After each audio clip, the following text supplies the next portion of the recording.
오십견하고 회전근개 파열은 어깨 질환 중에서 가장 흔하게 가장 많기 때문에 굉장히 많은 수를 차지하고 있는데요. 사실 증상이 비슷합니다.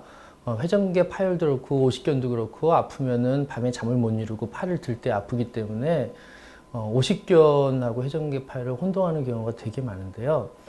회전근개 파열은 말 그대로 팔을 드는 힘줄에 손상이 있고 찢어지는 거기 때문에 심한 경우에는 팔을 못 들죠. 팔을 못 들고 오십견도 역시 어깨 관절이 굽는 거기 때문에 팔을 들 때 더 돌아가지 않고 걸려서 못 드는 건 비슷합니다. 근데 이제 큰 차이는 회전근개 파열은 관절이 굳은 게 아니기 때문에 혼자서는 팔을 못 든다고 하더라도 옆에서 보조자나 다른 사람이 팔을 들어주거나 아니면 반대편 팔로 들면은 팔을 다 들 수가 있는 거예요. 관절이 굳은 게 아니라는 얘기가 되고요. 오십견 같은 경우는 관절 자체가 관절을 싸고 있는 막이 굳었기 때문에 어느 정도 일정 이상 올라가면은 굳어가지고 더 이상 또 할 수가 없는 거죠. 그러니까 예를 들어서 뭐 뒤에 있는 물건을 집으려고 딱 할 때 갑자기 딱 아파서 더 못 돌아간다든지 화장실에서 대변 처리를 하려고 손을 돌리는데 안 돌아가서 휴지를 못 쓴다든지 이런 그 관절이 굳어서 생기는 증상일 때 우리는 오십견을 의심할 수가 있습니다.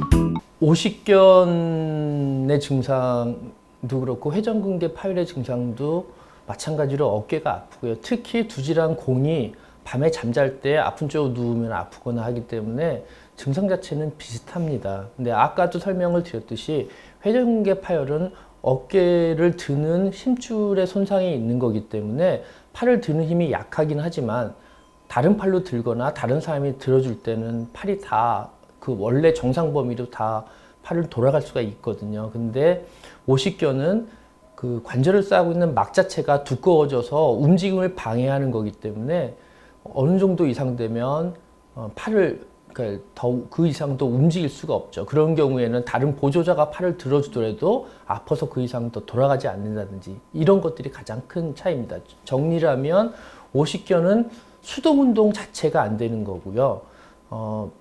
그 회전근개 파열은 능동 운동은 안 되지만 수동 운동은 충분히 가능한 걸 의미합니다.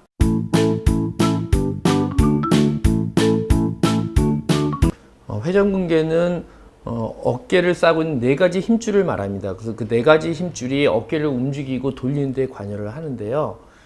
회전근개 파열은 보시는 것처럼 어깨를 싸고 있는 힘줄이 이런 식으로 파열된 것을 의미를 합니다.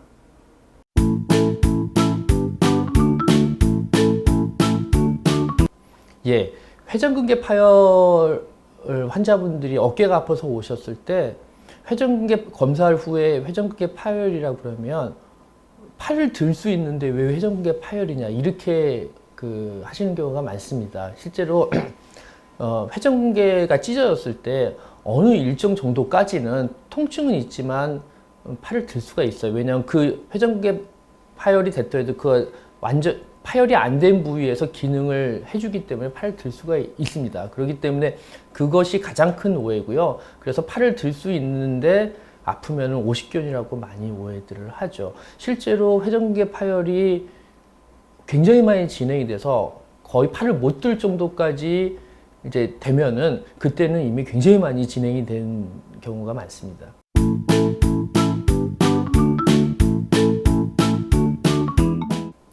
말씀드렸듯이 회전근개 파열의 주 증상은 어깨를 움직일 때 통증하고 밤에 잠잘 때 있는 야간 통증입니다. 근데 어깨 질환의 대부분이 그런 것들을 일으키기 때문에 환자분 자체적으로 자가진단으로 회전근개 파열을 의심하는 건 사실 쉬운 건 아닙니다. 이제 보통 회전근개를 보면 여기에 이제 회전근개가 이렇게 붙어 있는데요. 이런 경우에 팔을 이렇게 열중 쉬어서 이렇게 앞으로 빼면 이 회전근개가 앞으로 이렇게 나올 수가 있거든요. 그때 여기를 누르면은 통증을 느낍니다. 팔을 이렇게 돌려서 여기를 눌렀을 때 거기가 다른 데보다 확연하게 눌러서 아프다. 그러면 일단 회전근개 파열을 의심해 볼 수 있겠습니다.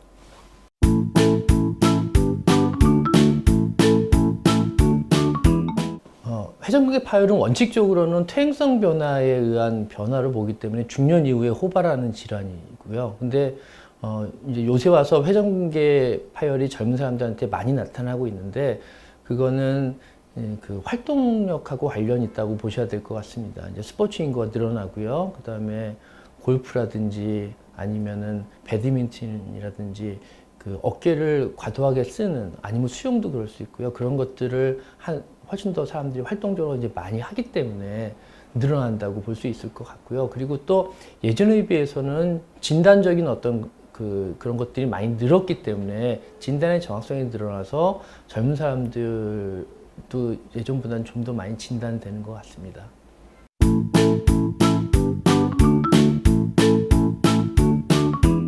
회전근개 파열은 대표적으로 수술을 요하는 질환이라고 볼 수 있습니다. 제가 수술을 요하는 질환이라고 얘기를 하는 거는 회전근개가 모든 층이 완전히 끊어졌을 때를 의미를 합니다. 물론 이제 부분적으로 살짝 부분적으로 그러니까 손상이 되는 경우, 그런 부분 파열 같은 경우는 수술이 필요하지 않습니다만 전층 파열이 됐을 때는 회전근개 질환은 수술을 하지 않으면 진행을 합니다.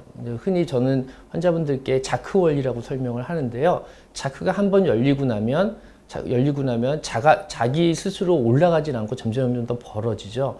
회전근개를 그렇게 이해하시면 쉬울 것 같습니다. 그래서 회전근개가 전층이 완전히 파열됐을 때는 더 나쁘기 전에 수술하는 것이 대부분 필요합니다.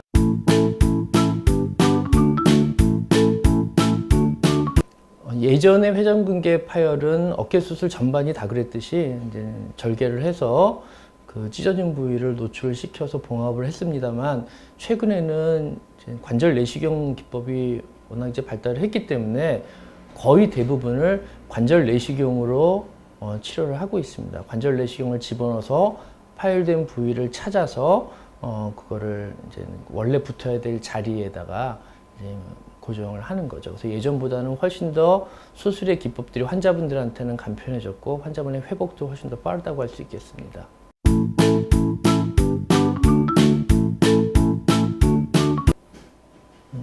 회전근개 파열은 기본적으로 퇴행성 변화이기 때문에 나이가 들면은 이제 그 힘줄의 나이가 든 거는 누구나 피할 수는 없습니다. 그렇기 때문에 회전근개 파열이 진행되는 거는 유전적인 소인이나 타고난 퇴행성 변화에 기인한 것이 많기 때문에 어떤 걸로 확실하게 파열을 예방할 수 있다 이런 거는 없고요. 다만 회전근개 질환을 악화시킬 수 있는 운동이 어떤 건지 그런 또 피해야 되는 동작이 어떤 건지 이런 것들에 대한 건 좀 숙지하실 필요가 있겠습니다. 배드민턴을 장기간 쳤다든지 아니면은